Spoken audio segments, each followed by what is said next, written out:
I don't identify as perhaps the sex I was So why born can't as. I identify... OK, why can't I identify as a black lesbian? Well, firstly, I mean, it was... Well, I'm serious. Well, welcome back. You may have noticed it's Pride Month, and it's pretty hard to ignore it. The rainbow flag has been hoisted over London's Regent Street in place of Union Jack and draped from the White House balcony in place of a star-spangled banner. Welcome back. Damning figures today revealed that obesity costs British taxpayers almost £14 billion a year. Obese patients cost the British Health Service twice as much as those of a healthy weight. But the body positivity movement preaches that fat is now fabulous. Some unidentified point in recent history, companies lost interest in simply selling things and decided it was their duty to change the way that you and I think. Someone somewhere said corporate board members of the world unite.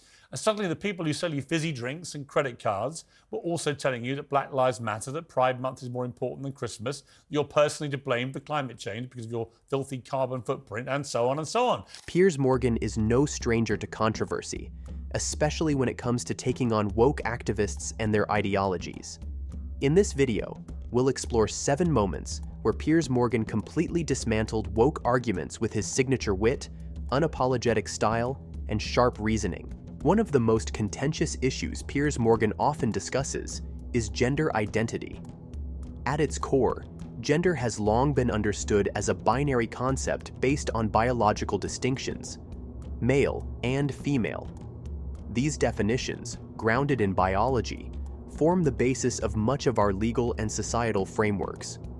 For Morgan, dismissing these facts can lead to confusion and undermine the clarity needed to address gender-related issues.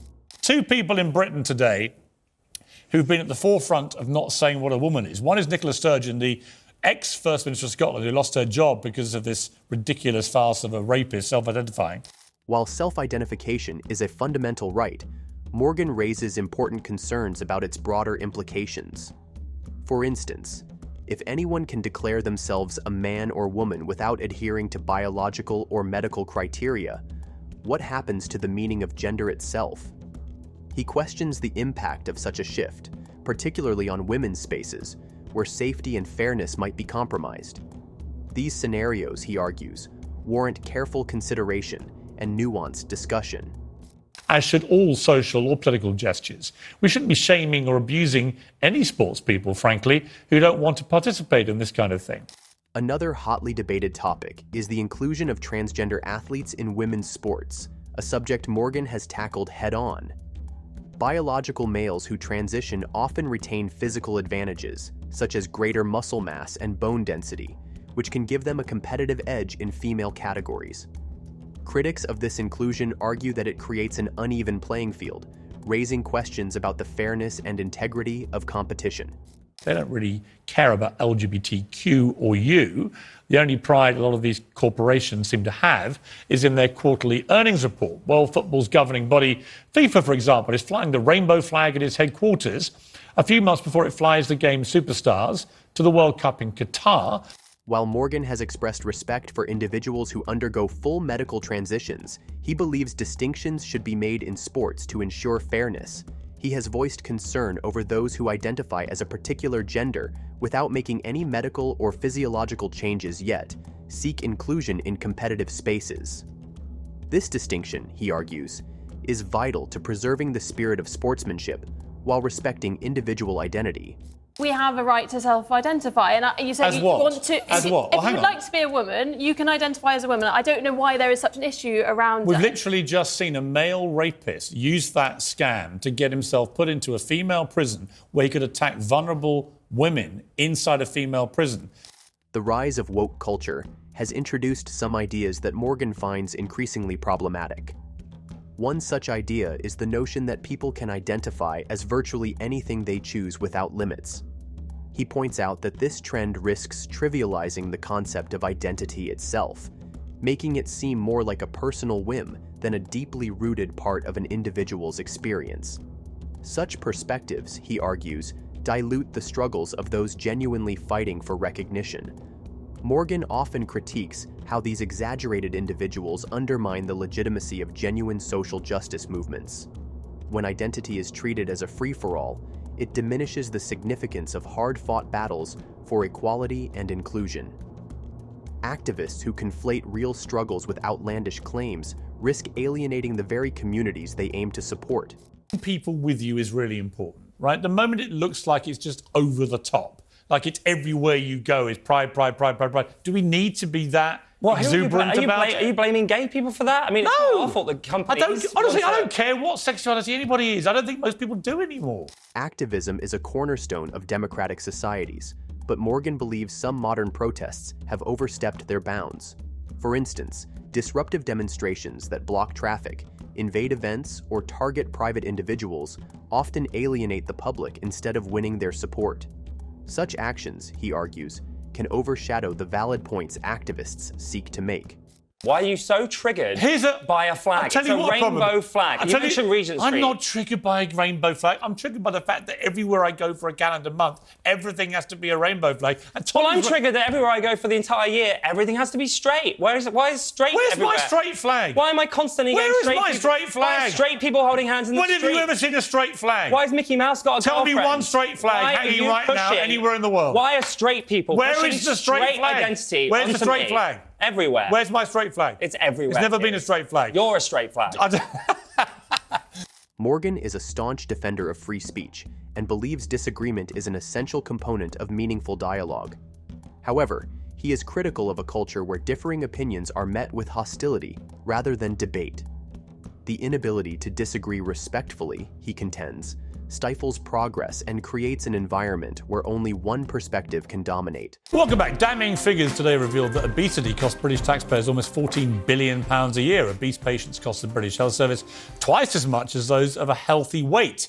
But the body positivity movement preaches that fat is now fabulous, and that its craze is fatfluencers who rake in cash by boasting about, well, being fat. The body positivity movement has emerged as a powerful force promoting self-love and acceptance, but Morgan sees potential pitfalls in its messaging. While celebrating diverse body types is commendable, he argues that glorifying obesity without addressing its associated health risks can be dangerous. Public figures and influencers, he believes, have a responsibility to promote healthy living alongside messages of self-acceptance. Morgan frequently emphasizes the importance of personal responsibility in maintaining health. George, let me get some stats. Yeah. If you don't mind me asking, how much do you weigh? Look, I'm not going to talk about numbers because the thing is, I think you should. I mean, no. The thing is, if I give you the number of how much I weigh, it's going to be all over the Sun, all those trashy newspapers tomorrow morning. I don't need it. Don't need it. Well, you don't need it. You're on TikTok every day showing us how big you are. Yeah, and look, and you're proud of it. For example, he has criticized instances where individuals expect society to accommodate the consequences of their lifestyle choices, such as requiring extra plane seats due to weight. In his view, such expectations shift accountability away from individuals and onto the collective. No, there's a difference. There's proud, and then there's just being positive in my own skin, and that's what I am. Right. I'm not proud to be fat. Would you accept that by medical definition you are morbidly obese? Look, if that's what medically you want to call it, then call it. Well, no, you know your weight, I don't. No. But you could say that. Humor, Morgan argues, is one of the most effective ways to address contentious issues without alienating audiences. Through satire and wit, difficult conversations can become more approachable and engaging. Morgan's use of humor often serves to highlight the absurdities in woke culture and social debates, sparking reflection while entertaining. That said, humor can be a double-edged sword, particularly in today's climate of heightened sensitivity. While Morgan defends the right to joke about controversial topics, he acknowledges that comedians and commentators must strike a balance between today's norms and respecting boundaries. The key, he argues, is to provoke thought without resorting to unnecessary cruelty. And it says that all jokes must be respectful and kind. Right. Since when was comedy supposed to be respectful and kind? I'd have to walk away from this programme if that was the case. Right. Exactly. The whole point of comedy is it sort of sends things up and people up, right? Well, I'm glad you understand that. I'm glad you understand that. Cancel culture, a phenomenon in which individuals are ostracized for expressing controversial opinions, is another issue that Morgan critiques. He argues that this trend poses a significant threat to free speech, as it discourages people from voicing their perspectives out of fear of backlash. This, he believes, stifles creativity and intellectual growth. Welcome back to Piers Morgan Uncensored. Pride Month used to be about celebrating gay rights and campaigns for equality. It's now more about ad campaigns celebrating righteous brands in places where equality often already exists, from burgers to banks, machines to Marines. Yes, bullets apparently are now gay. Everybody wants to know it's okay to be gay, which of course it is, except of course where it's not. Big brands love to signal their virtue in English-speaking countries where gay rights have been hard-fought and hard-earned. Morgan acknowledges the importance of holding individuals accountable for harmful behavior, but he differentiates this from the mob mentality often seen in cancel culture. He argues that genuine accountability should involve dialogue and an opportunity for redemption rather than immediate condemnation and social exclusion. And it seems nobody's more keen to show you they're along for the pride than professional sports teams, whether the players like it or not. Paris Saint-Germain footballer Idrissa Gueye sat out a recent game because the rest of his team were wearing rainbow emblazoned jerseys. He's a Muslim from Senegal, where being gay can land you in jail. And 5 Tampa Bay Rays players in America this week refused to wear uniforms with LGBT rainbow logos for Pride Month, citing their right to make a personal choice. I would argue they have that right. Political correctness has led to significant changes in the way society communicates, but Morgan questions whether these changes always serve their intended purpose. For example, the push to use gender-neutral pronouns and avoid potentially offensive terms has sparked debates about whether these efforts enhance inclusivity or stifle expression.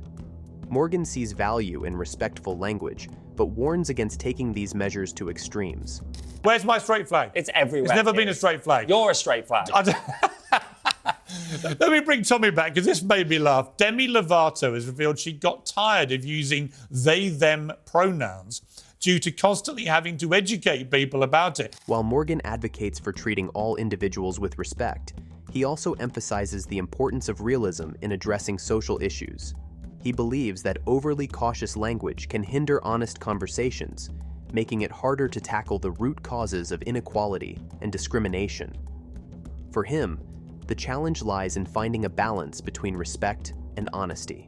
What kind of joke do you find funny? I find really offensive humour very funny, personally. You do? I like really, really rude humour. I'm outraged. But I go and see it because I know that's what I'm getting myself into. I've made the choice to go and see somebody who pushes the boundaries. So are these. No, but on a student-sanctioned, on a university event, you can't have jokes about being gay or being trans or about ethnicities, because they're putting their name to it. Piers Morgan's outspoken views on topics like gender identity, woke culture, and political correctness stem from a desire for open and honest dialogue. While his perspectives often spark controversy, Morgan's Ryan challenges societal norms and encourages critical thinking.